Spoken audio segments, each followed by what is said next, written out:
The No Fake channel checking in, and we are here in a home gym of Brandon, and we're gonna do it live. Do it live! I'll write it and we'll do it live! We're gonna do a home gym tour. Brandon, tell us what type of lifting you do down here in this dungeon. I'm specifically powerlifting, so squat, bench, deadlift, and then accessories along with it. And you got a ton of equipment in a small space, but it's really placed perfectly. Now, obviously, people are gonna wanna ask about the deadlift. Let us know the bar that you have, this purple thing down here. That is a purple Cerakoted Texas deadlift bar. In my opinion, one of the best deadlift bars. And what's your next powerlifting meet coming up? Not sure, maybe December up in Lebanon, New Hampshire, something like that. Now, most people started their home gym in 2020 because of the virus, the COVID. When did you start your home gym, and when did you know that you've kind of drank the home gym Kool-Aid? So during COVID, I only had a few things. I had a power bar, a fringed squat rack, and just a bunch of plates, and I borrowed some from the gym. I had a little shipping container set up in my old place's driveway, and I lifted in there, and I deadlifted outside on mats, and it got cold.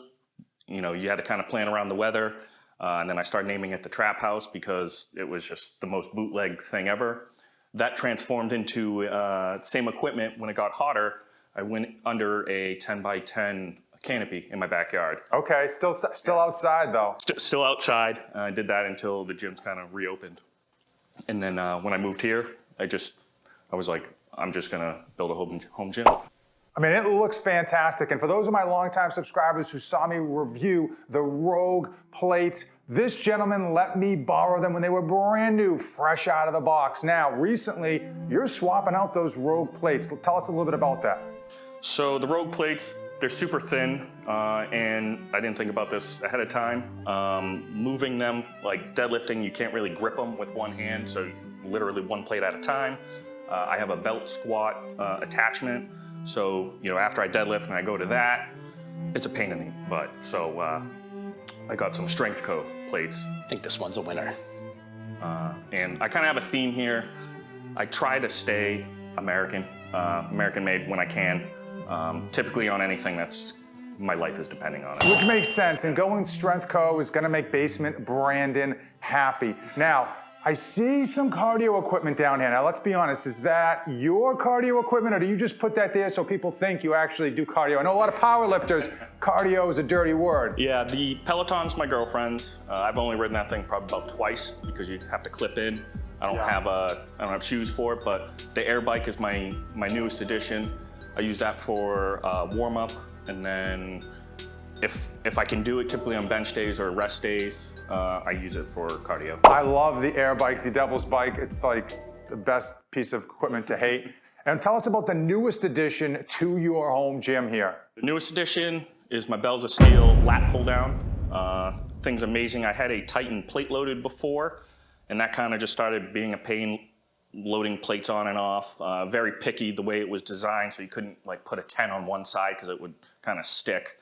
And I got a little bonus from work, so I kind of treated myself to the Bells of Steel, which I was between that and the Titan one. But it's nice, it's not 3x3 construction, but what they do is they actually add 5/8 inch holes on the uprights, just basically giving you a bit more real estate. And when it comes to small spaces, you gotta use every inch you can. So with regards to powerlifting, are you following this specific program, or are you making your own program up? So I've been with Greg Panora. He's old school West Side guy.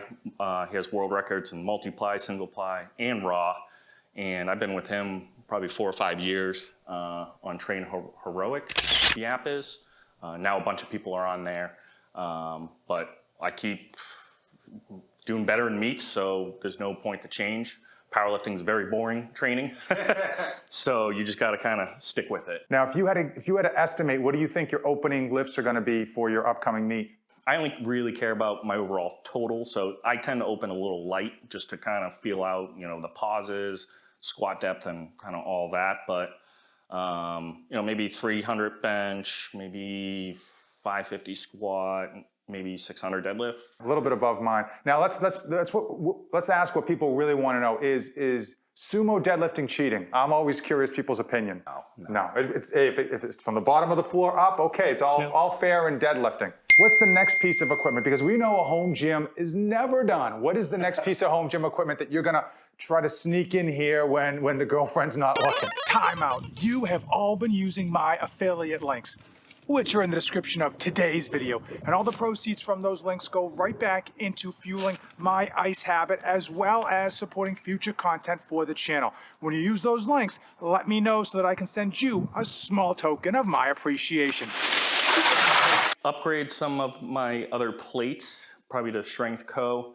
I'm looking for a Clydesdale bridge built bar. It's supposed to come out Black Friday or before again. I need to get some 90-pound expansions for my power blocks, maybe a couple other bumpers, but I could also use a little bit more kettlebells just for a little diversity in the weights.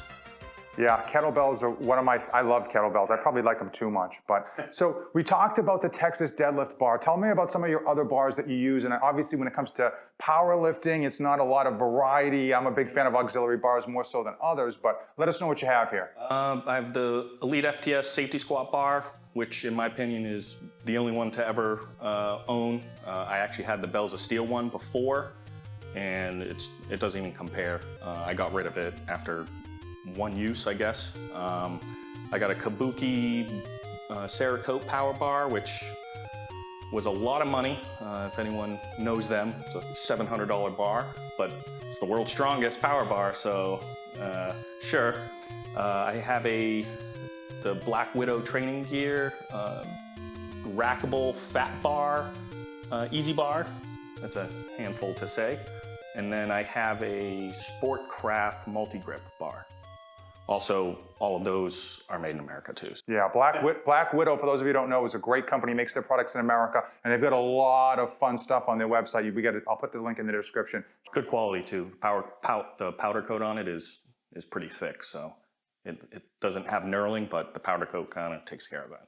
So when it comes to home gyms, listen, we've all made mistakes, especially in 2020 when you were trying to hit that buy it now button before stuff went out of stock. And before it went out of stock by the time you put your credit card information in. What are some of the mistakes that you've made, if any, in your home gym? Yeah, I had a plate tree, the Rep Fitness plate tree, with the barbell storage, but my ceilings are too low, so I couldn't actually utilize that, and I didn't even think about that. And the fact that kind of took up this whole space behind me. And I kind of just got another plate horns and just decided to put them on that, and that helps actually anchor down because it's just really a flat foot half rack, and that'll anchor that down.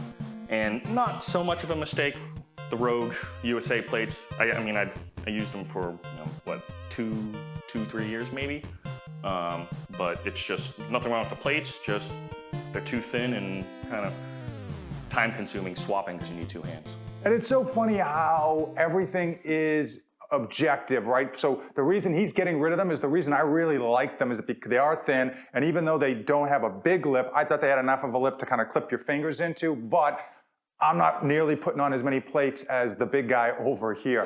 So one of the things I'm curious about is the wall art, right? So we got, when it comes to home decor, the feng shui, how people decorate their walls is always something of interest. Take us through it.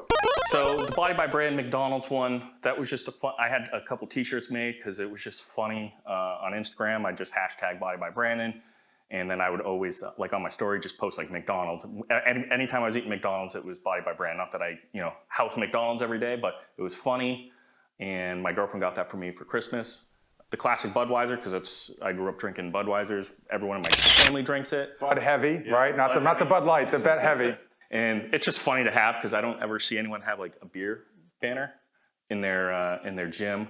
And then obviously Patrick Waugh, that is my girlfriend's dad's favorite player, and he passed away a long time ago, so it's been here forever. And then I got a couple trophies. I actually threw away a bunch because their RPS ones are so big. Well, that's a good way to make a home gym yours, is to put your own stuff. I know a lot of times we see people kind of buying other people's flags, which is great, but it's so cheap nowadays to go online and just print out your own stuff that you enjoy. It's nice to see that up there. Now take us through the bench. I see a purple bench here that does match your barbell.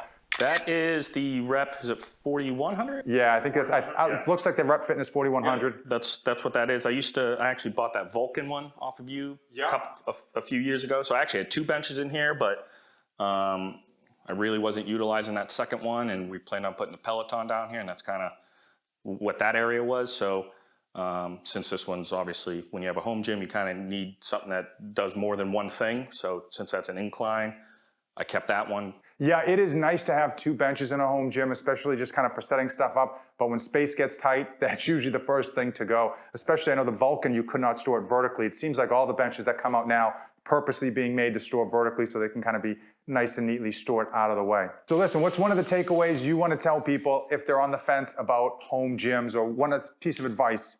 Because you've been lifting down here for forever, and you put up some big lifts. I've been on your Instagram account. Listen, there's nothing light in this gym right down here. So what do you want to give some takeaways for people that are either into powerlifting or just trying to figure out how to fit a home gym in their small space? Buy once, cry once. That's now, after, like I said, buying the bells of steel safety squat bar, and then basically selling it immediately, taking a $40 hit on it. Is $40 the end of the world? No, but when you go buy an elite bar, which is $500, that's a kind of a big gap. So plates, I would always start off getting those. Facebook Marketplace. Yeah. Any Plate Against Sports is actually really good. I haven't been to one of those in a while, and I never leave the house. Yeah. That's the problem. Yeah.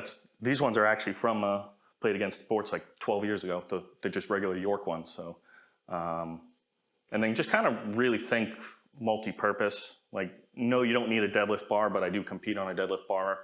For 2 years, I was just using a power bar. One of the nice things about buying once and crying once is that usually the resale value on that tends to be very high. I know you are getting rid of your Rogue plates, and I think you got a pretty decent price compared to at least what you paid for them. Yep. Considering you use them for a few years as well. So that's one of the benefits of buying once, crying once. And as we know, when it comes to home gym equipment, it just lasts forever.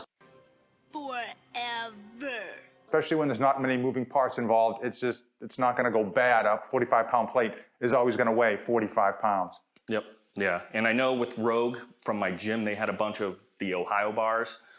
Since it was a CrossFit gym, they broke. Rogue replaced them, no problem, right? Yeah. And I know he had a problem with the Texas Power Bar. They were kind of a pain, and they didn't replace it, even though lifetime warranty, so. You can't claim a lifetime warranty. You got to deliver if you're going to claim it. And that's another thing we have to talk about, is if you go with the no-name brand and they claim a lifetime warranty, but they're not around, or they never respond to your emails or come back and hook you back up and make things right, how good is that lifetime warranty? So listen, if you made it this far in the video and you have any questions for the big guy, Brandon, I want you to drop them in the comments below. Clearly, you and I are now best friends. We're like a fat kid in cake. Thanks for making it all the way to the end, and as usual, don't save anything for the trip back. Job's done.